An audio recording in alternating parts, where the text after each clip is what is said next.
সম্মানিত ভাই সব, আমরা গত জুমআতে আলোচনা শুরু করেছিলাম বিশ্বনবী জনাবে মুহাম্মদুর রাসূলুল্লাহ সাল্লাল্লাহু আলাইহি ওয়াসাল্লামের অনুসরণ এবং তার আনুগত্যের উপর আলোচনা শুরু করেছিলাম। ধারাবাহিক আলোচনায় আজকের আলোচনা করতে চাই বিশ্বনবী সাল্লাল্লাহু আলাইহি ওয়াসাল্লামের অনুসরণ এবং আনুগত্য যদি আমরা করতে পারি, আল্লাহ রাব্বুল আলামিন আমাদের তামাম জীবনের গুনাহগুলো মাফ করে দেবেন। সুবহানাল্লাহ। আল্লাহ রাব্বুল আলামিন বিশ্বনবী জনাবে মুহাম্মদুর রাসূলুল্লাহ সাল্লাল্লাহু আলাইহি ওয়াসাল্লামের কাছে একদল জিনদেরকে পাঠিয়েছেন। জিনেরা বিশ্বনবীর কাছে এসে বিশ্বনবীর কথা শুনলেন, কোরআন তেলাওয়াতের কথা শুনলেন এবং বিশ্বনবী সাল্লাল্লাহু আলাইহি ওয়াসাল্লাম গুনাহ মাফের উপায় বলে দিলেন। সেই জিনেরা মানুষের সূরত ধরে নিজেদের কওমের কাছে, নিজেদের গোত্রের মানুষের কাছে গিয়ে বললেন, ইয়া কওমানা, হে আমাদের কওমের সদস্যবৃন্দ, আমাদের গোত্রের সদস্যবৃন্দ, আজিবু দাঈয়াল্লাহ, আল্লাহর দাঈ ইলাল্লাহ অর্থাৎ আল্লাহর পথের আহ্বানকারী মুহাম্মদ সাল্লাল্লাহু আলাইহি ওয়াসাল্লামের আহ্বানে তোমরা সাড়া দাও। তোমরা যদি মুহাম্মদের আহ্বানে সাড়া দাও তাহলে কি হবে? ইয়াগফির লাকুম মিন যুনুবিকুম, মুহাম্মদের ডাকে সাড়া দিলে, মুহাম্মদের অনুসরণ করলে আল্লাহ রাব্বুল আলামিন তোমাদের গোটা জিন্দেগির গুনাহগুলো ক্ষমা করে দিবেন। শুধু তাই নয়, রব্বুল আলামিন বলছেন আরো ওয়ায়ুজিরকুম মিন আযাবিন আলীম, আল্লাহ তাআলা তোমাদেরকে কঠিন যন্ত্রণাদায়ক শাস্তি থেকে রক্ষা করবেন, মুক্তি দিয়ে দিবেন। তার মানে হচ্ছে বিশ্বনবী সাল্লাল্লাহু আলাইহি ওয়াসাল্লামের অনুসরণ যদি কোনো ব্যক্তি করেন, অনুসরণ যদি কোনো গোত্র করে, কোনো রাষ্ট্র করে, রাষ্ট্রের মানুষগুলো করে, আল্লাহ রাব্বুল আলামিন তাদের গোটা জিন্দেগির গুনাহগুলো মাফ করে দিবেন এবং তাদেরকে জাহান্নামের আগুন থেকে মুক্তি দিয়া দিবেন। সুবহানাল্লাহ। আল্লাহ রাব্বুল আলামিন যিনি আমাদের সৃষ্টি করেছেন, এত মহব্বত করে সৃষ্টি করেছেন, এত সুন্দর অবয়ব দিয়ে সৃষ্টি করেছেন, আল্লাহ তাআলা বলছেন লাকাদ খালাকনাল ইনসানা ফি আহসানি তাকওয়িম। আল্লাহ রাব্বুল আলামিন নিজেই ঘোষণা দিলেন যে আমি মানুষকে সৃষ্টি করেছি আহসানা তাকওয়িম, অত্যন্ত চমৎকার সুন্দর অবয়ব দিয়ে, সুন্দর আকৃতি দিয়ে আমি মানুষকে সৃষ্টি করেছি। পৃথিবীর কোন সৃষ্টির সাথে, সৃষ্টির সৌন্দর্যের সাথে, সম্মানের সাথে, মর্যাদার সাথে মানুষের কোনো তুলনা হয় না। সেজন্যই আল্লাহ রাব্বুল আলামিন এই মানুষদেরকে আশরাফুল মাখলুকাত করে সৃষ্টি করেছেন।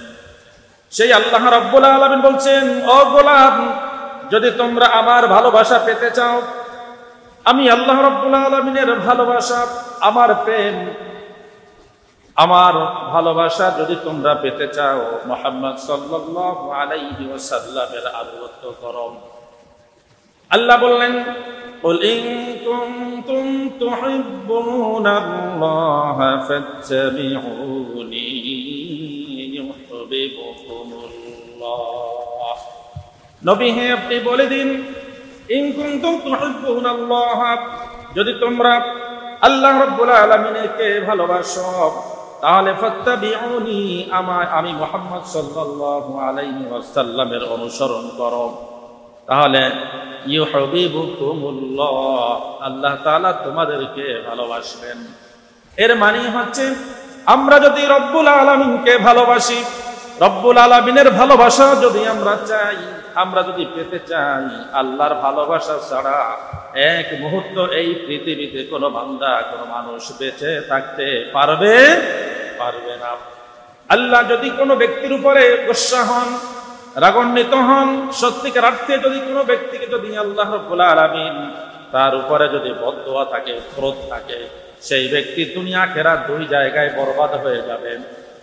কিন্তু আল্লাহ রাব্বুল আলামিন হাজারো কাফের মুশরিক বেঈমান মুনাফিক সবাইকে দুনিয়ার জীবনে সময় দেয়, আল্লাহ তাআলা সেই বান্দাদের দিকে তাকিয়ে আল্লাহ তো রহমান, আল্লাহ রহিম, আল্লাহ গফুর গফফার, আল্লাহ রউফুর রহিম, এত দয়া যায় মহান রব্বুল আলামিনের ভিতরে। তিনি তার বান্দাদেরকে সুযোগ দেয়, একটু সময় দেয়।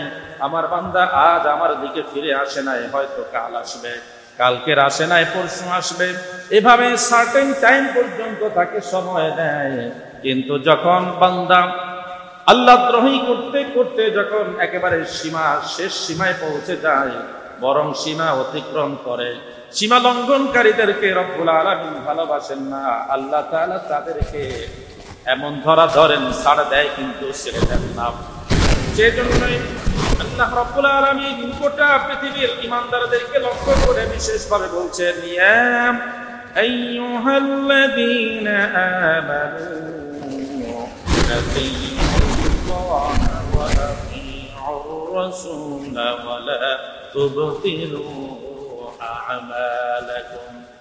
ও ঈমানদারেরা, যেহেতু দুনিয়ার সবথেকে বড় দামি একটি বস্তু তোমরা গ্রহণ করেছো, সেটা হচ্ছে ঈমান তোমরা গ্রহণ করেছো, এর থেকে বড় সামান এবং দামি আর কিছু হতে পারে না। সেই ঈমানদারদেরকে লক্ষ্য করে রব্বুল আলামিন বলছেন, আতিউল্লাহ ওয়া আতিউর রাসূল, আল্লাহ এবং আল্লাহর রাসূলের আনুগত্য করো। আর যদি আল্লাহ এবং আল্লাহর রাসূলের আনুগত্য না করো, আল্লাহ তাআলা পরখ করে বলছেন, ওয়ালা তুবতিলু আমালাকুম, তোমাদের গোটা জীবনের আমলগুলো তোমরা বরবাদ করে দিও না। তার মানে হচ্ছে আল্লাহ রাসূলের আনুগত্য যদি কোনো ব্যক্তি না করে, তার গোটা জীবনের আমলগুলো, কাজগুলো বরবাদ হয়ে যাবে।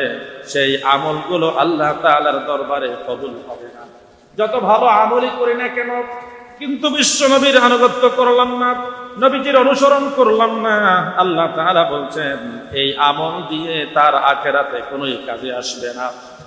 আখিরাতে এই আমল দিয়ে কোনো কাজে আসবে না। কারণ হচ্ছে বিশ্ব নবীর আনুগত্য করে না।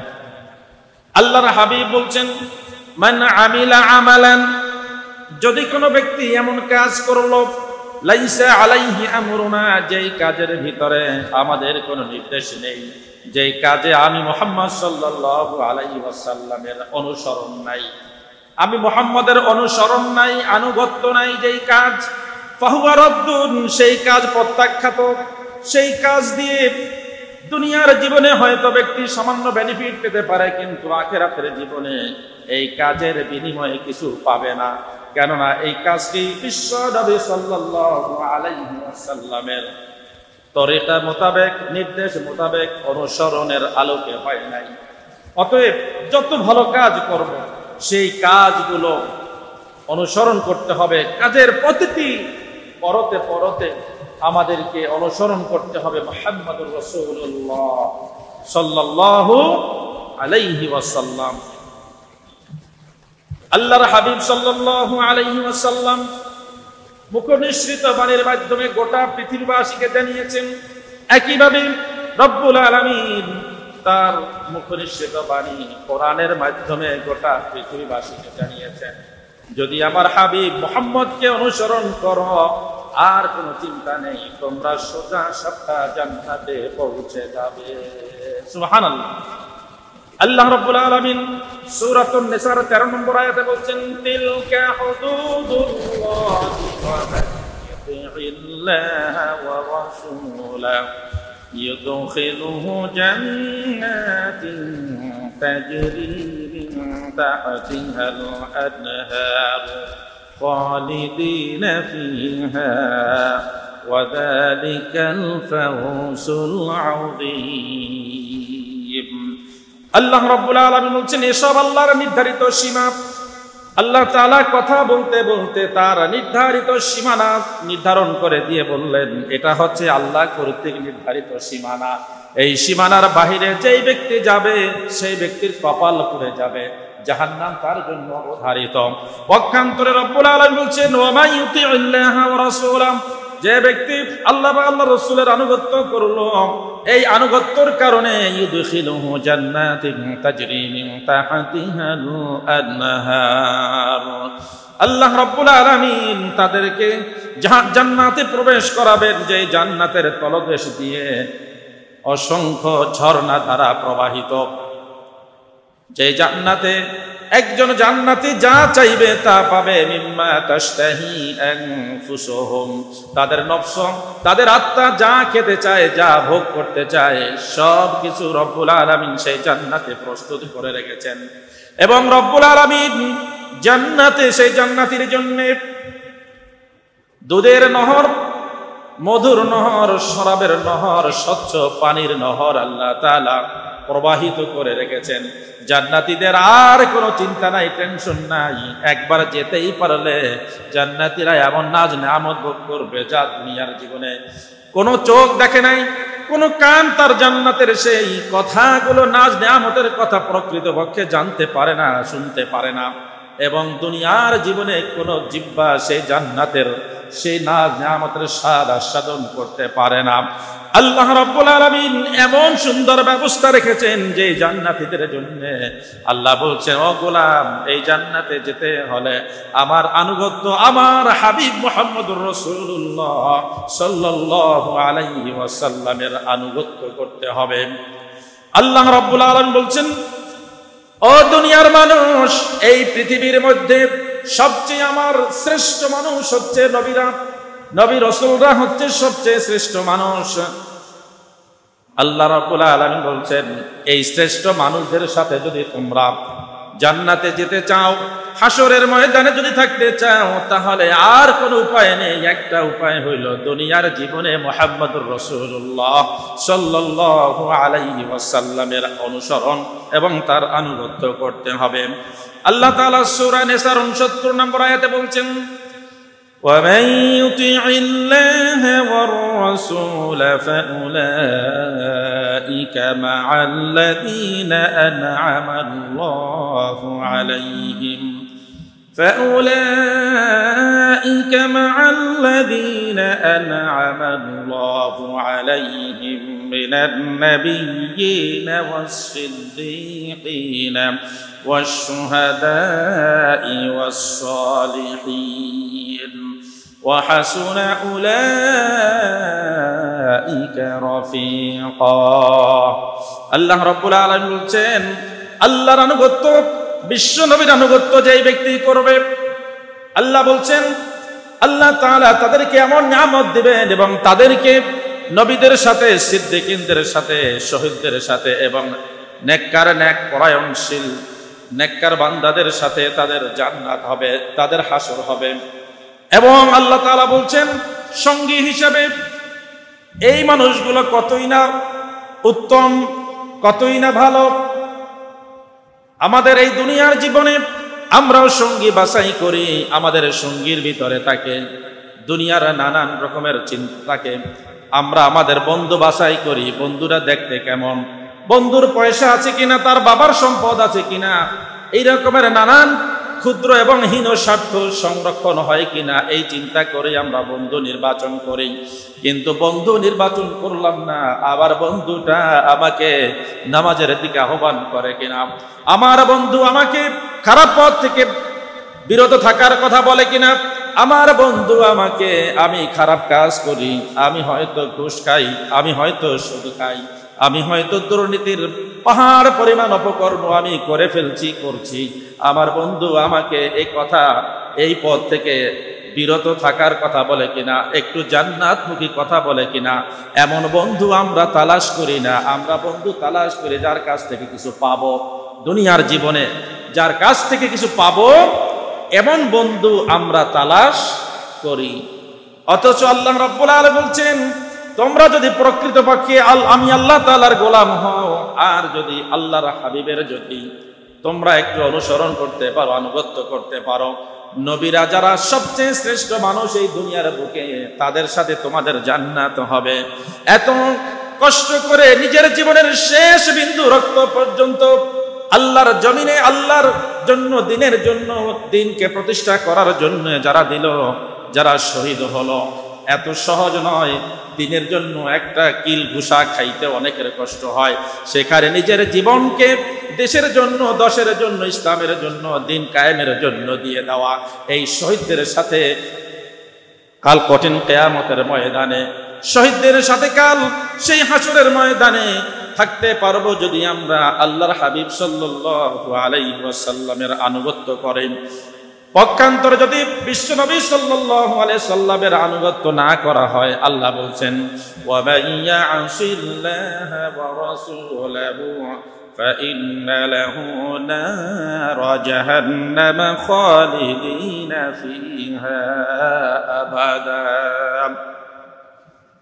আল্লাহ রাব্বুল আলামিন বলছেন, বিশ্ব নবী সাল্লাল্লাহু আলাইহি ওয়াসাল্লামের আনুগত্য যদি না করে তোমরা বিশ্ব নবীর বিরোধিতা করো, নবীজি সাল্লাল্লাহু আলাইহি ওয়াসাল্লামের অনুসরণ না করে, তার আনিত জীবন ব্যবস্থা দুনিয়ার জীবনে বাস্তবায়নের লক্ষ্যে যারা কাজ করে তাদেরকে যদি পদে পদে যদি তোমরা বাধা দাও, বিরুদ্ধাচরণ করো, আল্লাহ তাআলা বলছেন ফাইন্না লাহু নার জাহান্নাম, তাদের জন্য জাহান্নামের আগুন অপেক্ষা করছে।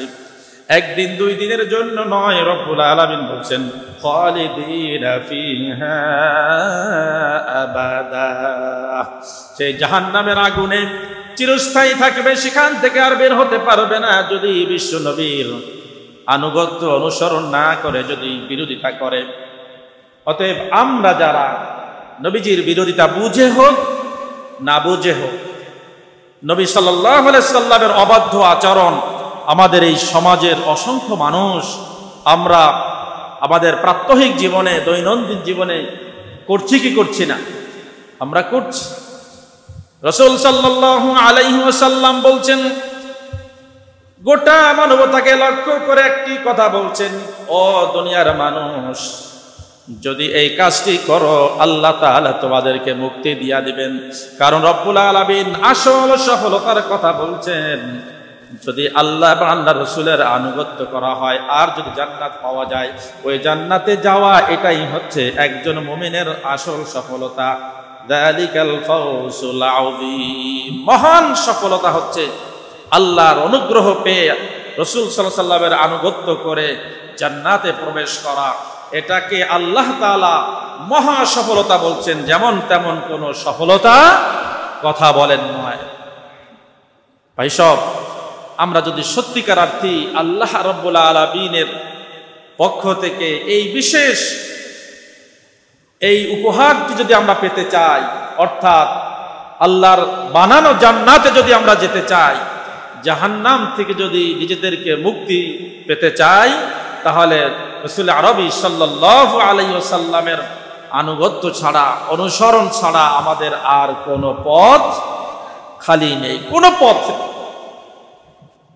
আল্লাহ রাব্বুল আলামিন সতর্ক করে দিয়ে আমাদেরকে বললেন, গোটা পৃথিবীবাসীকে সতর্ক করলেন, ফালইয়াহযারিল্লাযীনা ইউখালিফুনা আন আমরিহি আন তুসিবাহুম ফিতনাতুন আও ইউসিবাহুম আযাবুন আলীম। আল্লাহ রাব্বুল আলামিন সতর্ক করছেন, ফালইয়াহযারিল্লাযীনা ইউখালিফুনা আন আমরিহি, কাজে তারা রাসূল সাল্লাল্লাহু আলাইহি ওয়াসাল্লামের আদেশ নির্দেশের যারা বিরোধিতা করলো, বিরুদ্ধাচরণ করলো, আল্লাহ তাআলা তাদেরকে সতর্ক করে বলছেন, তারা সতর্ক হোক যে আন তুসিবাহুম ফিতনা, ফিতনা তাদেরকে পেয়ে বসবে, বিপর্যয় তাদেরকে পেয়ে বসবে, তাদের উপরে নানান রকমের বিপর্যয় আপতিত হবে। আর কি, আও ইউসিবাহুম আযাবুন আলীম, এবং যন্ত্রণাদায়ক শাস্তি তাদের উপরে আপতিত হবে। তার মানে হচ্ছে বিশ্বনবীর বিরুদ্ধাচরণ যদি কোনো ব্যক্তি করে, যদি কোনো গোষ্ঠী করে, যদি কোনো এলাকার মানুষ করে, যদি কোনো রাষ্ট্রের মানুষগুলো যদি বিশ্বনবীর আনুগত্য না করে, বিরোধিতা করে, আল্লাহ তাআলা বলছেন তুসিবাহুম ফিতনা, বিপর্যয় তাদের উপরে আপতিত হবে, বিপদ আসবে। এক এক সময় এক এক নাম দিয়ে আল্লাহ তাআলা ওই মানুষগুলোকে বিপদ দিয়ে পরীক্ষা করবেন, তাদের উপরে বিপদ মুসিবত দিবেন, এই অর্থে যে সেই মানুষগুলো আল্লাহ রাব্বুল আলামিনের পথে আবার ফিরে আসে। একটু বিপদের সম্মুখীন হয়ে যেন আমি আল্লাহ রাব্বুল আলামিনকে ডাকে, কারণ আল্লাহ চান আমি আল্লাহ এই আমার বান্দাগুলোকে যে কোনো ভাবে যে কোনো উপায়ে আমি মাফ করতে চাই। আল্লাহ তাআলা যদি গোটা পৃথিবীর মানুষকে, গোটা আমাদের দেশের মানুষগুলোকে যদি আল্লাহ সুবহানাহু ওয়া তাআলা বিপদ দিয়ে মুসিবত দিয়ে ধ্বংস করে দেন, এটার কারণে আল্লাহর একটু শক্তির বাহাদুরি আর একটু বাড়বে, এটা মনে করার কোনো কারণ নেই। আল্লাহর শক্তি, আল্লাহর বাহাদুরি, আল্লাহ তাআলা যেভাবে আছেন, ছিলেন, ভবিষ্যতে থাকবেন, তার শক্তির কোনো কমতি কোনোদিন হয় নাই, হবেও না। আমরা যৌবনকালে, যুবক বয়সে আমাদের শক্তি থাকে এক রকমের। যখন একেবারেই ছোট ছিলাম, মাতৃগর্ভ থেকে আমরা যখন দুনিয়ার বুকে আসলাম, আমরা কোনোই শক্তি আমাদের ছিল না। আবার মায়ের গর্ভে যখন ছিলাম, শুরুর দিকে উল্লেখ করার মতো কিছুই ছিলাম না। কিন্তু দুনিয়ার আলো বাতাস, যে মহান রব্বুল আলামিনের আলো বাতাস ভোগ করে, হাজারো লক্ষ নাজ নিয়ামত ভোগ করে, দিন দিন যখনই আল্লাহ তাআলা আমাদের শরীরটাকে বড় করলেন, আমাদেরকে যখন একটি বিবেকবান মানুষে পরিণত করলেন, যত বয়স হচ্ছে আমাদের, যতই আমরা ছোট থেকে আস্তে আস্তে কিশোর যৌবনের দিকে যাচ্ছি, ততই যেন আল্লাহর এই ৩.৫ হাত শরীর দেওয়া, আল্লাহর অসংখ্য নাজ নিয়ামত, এই নিয়ামত যেগুলো আল্লাহ আমাদেরকে দিয়েছেন, এর বিরুদ্ধ আচরণ আমরা ক্রমান্বয়ে করেই যাচ্ছি। কথা ঠিক কিনা বলেন? একজন যুবক সে চিন্তাও করে না, হারে আমার এই কয়েকটি বছরের এই জীবনের এই পাতা এভাবে থাকবে না। পাশের মুরব্বী তো একদিন আমার মতোই, আমাদের মতোই ছিলেন, তিনি আস্তে আস্তে মুরব্বীর কাতারে পৌঁছে গেছেন। আমাকেও একদিন না একদিন ওদিকেই চলে যেতে হবে যদি বেঁচে থাকি। এমন একটি সময় আমাদের সামনে আসবে যখন আমাদের শারীরিক সক্ষমতা, শক্তি আর তেমন থাকবে না, ক্রমান্বয়ে আমরা দুর্বল হয়ে পড়ব।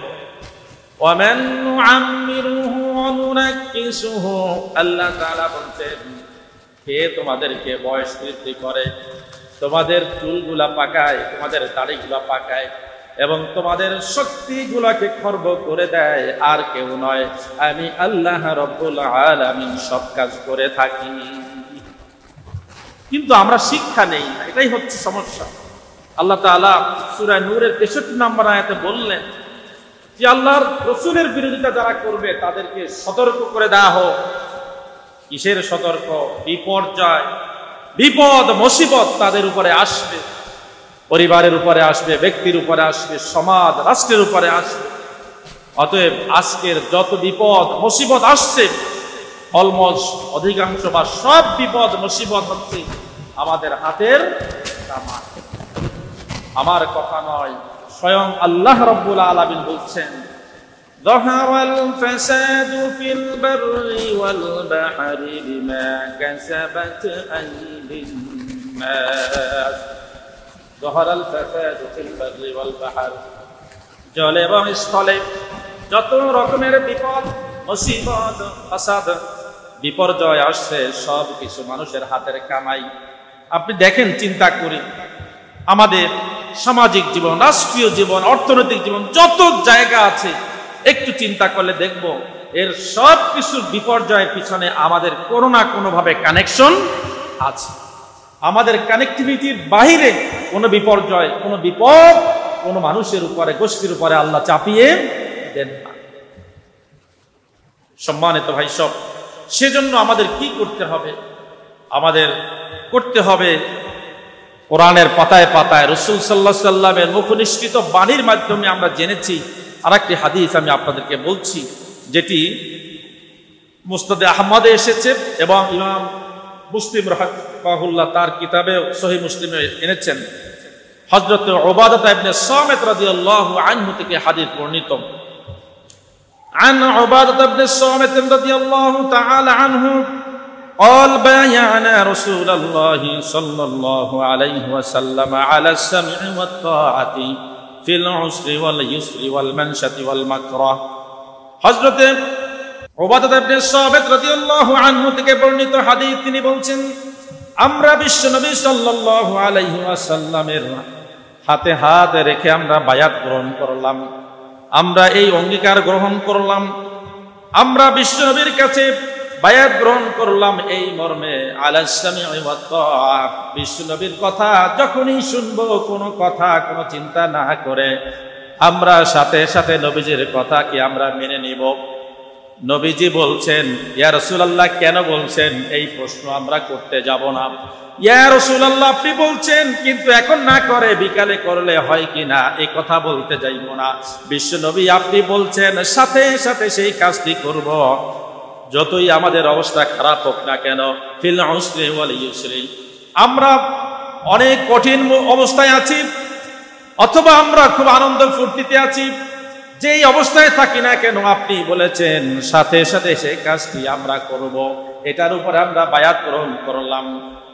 ওয়াল মানশাতি ওয়াল মাকরাব, ইয়া রাসূলুল্লাহ অসচ্ছল অবস্থা এবং সচ্ছল অবস্থায়, সন্তুষ্টি অসন্তুষ্টি সর্বাবস্থায় আমরা আপনার বায়াত আর আপনার কথা মানব, আপনার কথা শুনব, এর উপরে আমরা বায়াত গ্রহণ করলাম।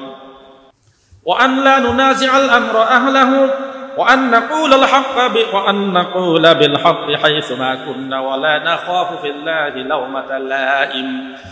আল্লাহর হাবিব সাল্লাল্লাহু আলাইহি ওয়াসাল্লাম এর এই নবীজি বলছেন, আল্লাহর হাবিব সাল্লাল্লাহু আলাইহি সাল্লামের সাহাবী বলছেন, আমরা আমাদের উপর কাউকে প্রাধান্য দেওয়ার ব্যাপারে কোনো ঝগড়া বিবাদ করব না। আমি আমার উপরে আরেকজনকে প্রাধান্য দেব, আমার নফসের উপরে আরেকজন ব্যক্তিকে প্রাধান্য দিব, প্রায়োরিটি দিব। কিন্তু আজকের বিশ্বের চিত্র তার ভিন্ন, সকলেই তার নিজের চিন্তা করে, নিজেরটা ঠিক রেখে আরেকজনের দিকে তাকায়, নিজের দিকে নিজেরটা পুরোপুরি রেখে আরেকজনকে দেয়।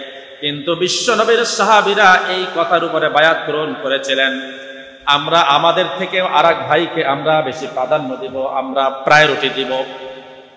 যে কারণে আমরা দেখেছি তবুকের যুদ্ধে দেখেছি, বিভিন্ন যুদ্ধে আমরা দেখেছি, সামান্য পানি যার কাছে নিয়ে যাওয়া হয়েছে, কয় আমার থেকে অমুক ভাইয়ের বেশি প্রয়োজন, তার কাছে নিয়ে যান। উনি বলছেন অমুকের বেশি প্রয়োজন, তার কাছে নিয়ে যান।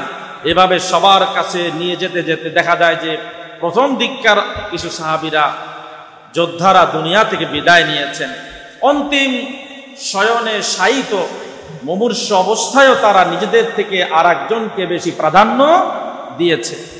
কিন্তু এটাই ছিল হাদিসের মর্মবাণী। আর বলা হচ্ছে এ ব্যাপারে ওয়ালা নাখাফু লাওমাতা লাইম, কোন নিন্দুকের নিন্দার ভয় আমরা করব না। নিন্দুকের কাজ হচ্ছে নিন্দাই করা, ও ওটাই করবে।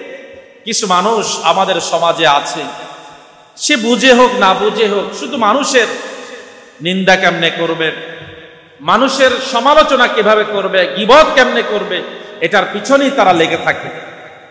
না, এটা কোনো ক্রমেই কোনো সত্যিকার অর্থে কোনো আকলবান, কোনো ইমানদার কোনো বান্দার কাজ হতে পারে। গীবত তো অনেক ভয়ঙ্কর বিষয়, আবার নিন্দা সেটা কোনো ক্রমেই কোনো ইমানদারদের জন্য যায় না। সম্মানিত ভাই সব, আমরা বিশ্বনবী সাল্লাল্লাহু আলাইহি ওয়াসাল্লামের যে অনুসরণ, তার অনুকরণ, দুই একটি উদাহরণ আমরা দিতে চাই। রাসূল সাল্লাল্লাহু আলাইহি ওয়াসাল্লামের সাহাবীরা কেমন অনুসরণ করেছেন রাসূল আরবি সাল্লাল্লাহু আলাইহি ওয়াসাল্লামকে।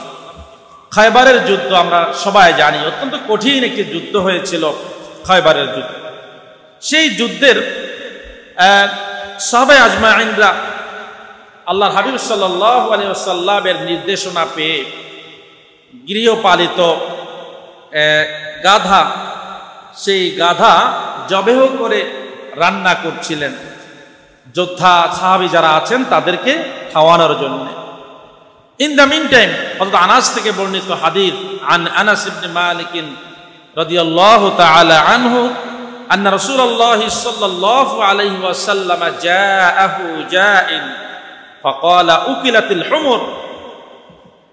আল্লাহ রাসূল সাল্লাল্লাহু আলাইহি ওয়াসাল্লামের কাছে একজন আগন্তুক এসে বলল, রান্না করে দ্বিতীয়বারও একই কথা বললেন, তৃতীয়বারও একই কথা বললেন, এবং তৃতীয়বার আরেকটু বাড়িয়ে বললেন উফনিয়াতিল হুমুর, অর্থাৎ গৃহপালিত এই গাধাগুলোকে তো শেষ করে দেয়া হলো, এর আগে একাধিকবার বলছেন যে গৃহপালিত পশুগুলাকে তো খেয়ে ফেলা হলো, লাস্টের বার আর একটু কড়া করে বললেন উফনিয়াতিল হুমুর ফাআমারা মুনাদিয়ান ফানাদা ফিন নাস ইন্নাল্লাহা ওয়া রাসূলুহু ইয়ানহায়ানিকুম আন লুহুমিল হুমুরিল আহলিয়া। আল্লাহ রাসূল সাল্লাল্লাহু আলাইহি ওয়াসাল্লাম একজন আহ্বানকারীকে ডেকে তাকে বলে দিলেন, তুমি বলে দাও আল্লাহ আল্লাহ রাসূল এখন থেকে গৃহপালিত গাধাকে হারাম করে দিয়েছেন, এটা খাওয়া যাবে না। সাথে সাথে সাহাবা আজমাইন কঠিন মুহূর্তে খায়বারের যুদ্ধ চলছে, ডেকের ভিতরে সেই গৃহপালিত পশু রান্না হচ্ছিল, টকবক করে রান্না হচ্ছে প্রায় শেষের দিকে। কিন্তু আহ্বানকারী যখন আহ্বান করলেন বিশ্বনবী এখন থেকে হারাম করেছেন, গৃহপালিত গাধার গোশত খাওয়া যাবে না, সাথে সাথে সেই ডেকসি সেইটাকে উল্টায় গোশতগুলাকে ফেলে দিয়েছেন, আর খায় নাই। সাহাবা আজমাইনরা একবারের জন্য প্রশ্ন করলেন না, জিজ্ঞেস করলেন না, যেহেতু এবার একটু রান্না প্রায় শেষ পর্যায়ে, আমরা এইবার খেয়ে নেই, এরপরে আমরা আর খাবো না। যেহেতু আমাদের রান্না প্রায় শেষের দিকে, এগুলো নষ্ট করব, এগুলো আমরা একটু খেয়ে নেই, তারপরে এরপর থেকে আমরা কি করব, আমরা গৃহপালিত গাধা খাওয়া বন্ধ করে দেব। যেহেতু আল্লাহর হাবিব বলেছেন এটাই তাদের কাছে ছিল ইম্পর্টেন্ট বিষয়, সেজন্য সে অবস্থাটা কি ছিল, তখন কি রান্না শেষ তাকে মাঝামাঝি, এদিকে আর টাকার নাই, সাথে সাথে সেটাকে কি করে দিয়েছেন, বন্ধ করে দিয়েছেন এবং ফেলে দিয়েছেন। এটা ছিল সাহাবা আজমাইনদের রাসূল সাল্লাল্লাহু আলাইহি সাল্লামের অনুসরণ। কোনো কথা, কোনো দ্বিতীয় কোনো প্রশ্ন তারা করেন। আমরা যদি এরকম আরো অনেক ঘটনা আছে, রাসূল সাল্লাল্লাহু আলাইহি সাল্লাম প্রথম দিকে তিনি স্বর্ণের আংটি পরতেন, পরিধান করতেন। আপনার সামাইলে তিরমিজি দেখবেন যে হাদিস, সহিহ হাদিস। এরপরে যখন পুরুষের জন্য স্বর্ণ ব্যবহার করা হারাম করলেন, রাসূল সাল্লাল্লাহু আলাইহি সাল্লাম সাহাবীদেরকে কিছু না বলেই নিজে আগে তার আংটিটা খুলে ফেলে দিলেন। উপস্থিত সাহাবীরা যাদের হাতে আংটি ছিল, রাসূল সাল্লাল্লাহু আলাইহি সাল্লামকে দেখার সাথে সাথে তারাও আংটি খুলে ছুঁড়ে ফেলে দিলেন। তো রাসূল সাল্লাল্লাহু আলাইহি সাল্লাম সাহাবীদেরকে জিজ্ঞেস করলেন, তোমরা কেন আংটি খুললা? সাহাবীরা বললেন, ইয়া রাসূলুল্লাহ, আপনার হাতে আংটি পড়া ছিল, আপনি খুলে ফেলেছেন, আমরা আপনার অনুসরণ করেই আংটি খুলে ফেলেছি। সুবহানাল্লাহ। একবারও প্রশ্ন করলেন না, ইয়া রাসূলুল্লাহ আপনি আংটি খুলছেন, আমরাও খুলবো নাকি খুলবো না, কোনো প্রশ্ন নেই। রাসূল করেছেন, বাস এটাই এনাফ সাহাবীদের জন্য আমল করার জন্য। কিভাবে অনুসরণ করেছেন মুহাম্মদুর রাসূলুল্লাহ সাল্লাল্লাহু আলাইহি ওয়াসাল্লামের সাহাবীরা। আমরা জানি হযরত ফাতেমা রাদিয়াল্লাহু তাআলা আনহা কি পরিমাণ কষ্ট করেছেন পারিবারিক জীবনে। আলী রাদিয়াল্লাহু তাআলা আনহুর সাথে বৈবাহিক সূত্রে আবদ্ধ হওয়ার পরে নিজে যাতা চালিয়ে জীবন পরিচালনা করছেন ফাতেমা রাদিয়াল্লাহু তাআলা আনহা। কষ্ট আর সহ্য করতে না পেরে প্রিয় নবীজির দরবারে আসলেন, বাবার দরবারে আসলেন।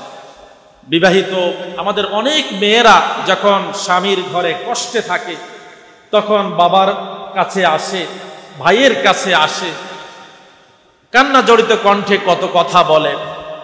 হযরতে ফাতেমা রাদিয়াল্লাহু তাআলা আনহা বিশ্ব নবীর দরবারে আসলেন। বিশ্ব নবীকে তিনি ঘরে এসে পেলেন না, তিনি পেলেন হযরতে আয়েশা সিদ্দিকা রাদিয়াল্লাহু তাআলা আনহাকে। হযরতে আয়েশাকে বললেন, মা, বিশ্ব নবী যদি ঘরে আসেন তাহলে আপনি একটু আমার জন্য আগামী কোন যুদ্ধে যদি কোনো বাদী পাওয়া যায়, যুদ্ধবন্দী কোনো নারী যদি পাওয়া যায়, একটু আমাকে সাহায্য সহযোগিতা করার জন্য একটা নারীকে যদি দেওয়া হতো। বিশ্বনবী সাল্লাল্লাহু আলাইহি ওয়াসাল্লাম ঘরে আসার পরে আম্মাজান আয়েশা বিশ্বনবীকে কথা বললেন। বিশ্বনবী সোজা সাপটা ফাতেমার ঘরে গেলেন। ফাতেমার ঘরে গিয়ে দেখলেন ফাতেমা কত কষ্ট করছে।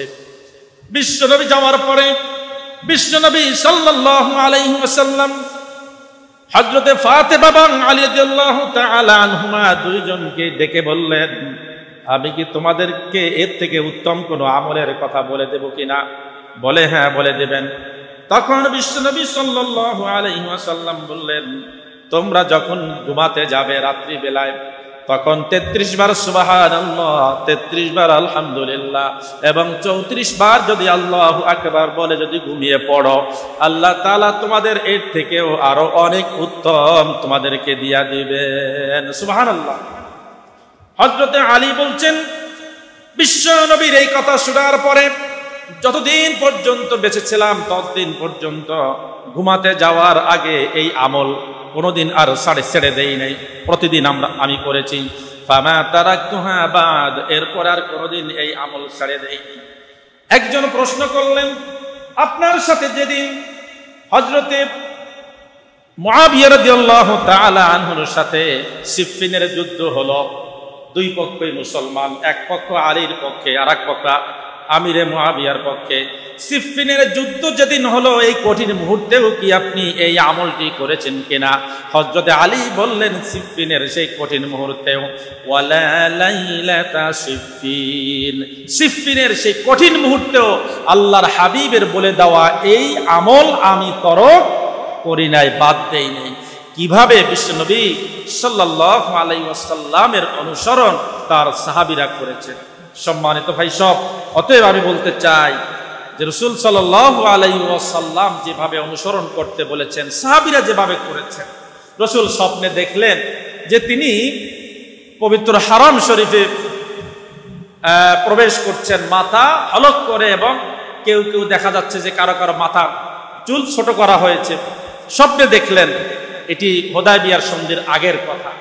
রাসূল সাল্লাল্লাহু আলাইহি ওয়াসাল্লাম সাহাবীদেরকে নির্দেশ দিলেন, তোমরা উমরার উদ্দেশ্যে উমরার জন্য প্রস্তুতি গ্রহণ করো। প্রস্তুতি শুধুই মাত্র উমরা করার জন্য 1400 সাহাবীকে নিয়ে আল্লাহর হাবিব সাল্লাল্লাহু আলাইহি ওয়াসাল্লাম কোথায় মদিনা থেকে আসতে আসতে একেবারে মক্কার প্রান্তে হুদায়বিয়া নামক জায়গা পর্যন্ত এসেছেন। এদিকে মক্কার কুরাইশরা খবর পেয়ে তারা কি করলো, আটকাই দিল সেই হুদায়বিয়ার সেই জায়গায়। রাসূল সাল্লাল্লাহু আলাইহি ওয়াসাল্লাম সেদিন সাহাবীদেরকে উমরা ইহরাম ভঙ্গ করার কথা বলছেন, কিন্তু করছেন না। রাসূলের সাল্লাল্লাহু আলাইহি ওয়াসাল্লামের একজন স্ত্রী, আমাদের মা, তিনি বললেন, ইয়া রাসূলুল্লাহ, সর্বপ্রথম আপনি মাথা মুন্ডন করে ফেলেন, দেখবেন আপনার দেখা দেখি সাহাবীরাও করবেন। ঠিকই রাসূল সাল্লাল্লাহু আলাইহি ওয়াসাল্লাম মাথা মুন্ডন করলেন, সাথে সাথে সব সাহাবীরা মাথা মুন্ডন করে ফেললেন। সুবহানাল্লাহ। রাসূলের আনুগত্য অনুসরণ কিভাবে সাহাবা আজমাইনরা করেছেন। ভাই সব, আমরা আমাদের এই ছোট্ট একটি জীবন, এত বয়সও আমরা পাবো বলে মনে হয় না। হোক না 100, হোক না 80, হোক না 70, আরো কম বেশি, কিন্তু আমাদের জীবনের প্রতিটি জায়গায় যদি আমরা মুহাম্মদুর রাসূলুল্লাহ সাল্লাল্লাহু আলাইহি ওয়াসাল্লামের অনুসরণ করতে পারি, আনুগত্য করতে পারি, আল্লাহ তাআলাই ভালো জানেন যে আমাদের আমলগুলো কার কতটা কবুল হবে। কিন্তু কাজগুলো যদি সত্যিকার অর্থে রাসূলের শিখানো পদ্ধতি, রাসূলের অনুসরণ এবং অনুকরণ করে যদি করতে পারি, আশা করা যায় মহান রব্বুল আলামিন আমাদেরকে ক্ষমা করবেন। ক্ষমা করে মাফ করে যাদেরকে দিয়েছেন তাদের অন্তর্ভুক্ত করে আমাদেরকেও বিশাল একটা অনুগ্রহের মধ্যে শামিল করবেন। আল্লাহ তাআলার কাছে সে তৌফিক কামনা করছি, এবং আমরা যেন জীবনের শেষ মুহূর্ত পর্যন্ত রাসূল আরবি সাল্লাল্লাহু আলাইহি সাল্লামের আনুগত্য এবং অনুসরণ করতে পারি, এই প্রত্যাশা, এই ওয়াদা, এই তৌফিক রব্বুল আলামিনের কাছে কামনা করে আমরা আজকের আলোচনা শেষ করছি। ওমা তৌফিকি ইল্লা বিল্লাহ। আসসালামু আলাইকুম ওয়া রাহমাতুল্লাহি ওয়া বারাকাতুহু। IUB media,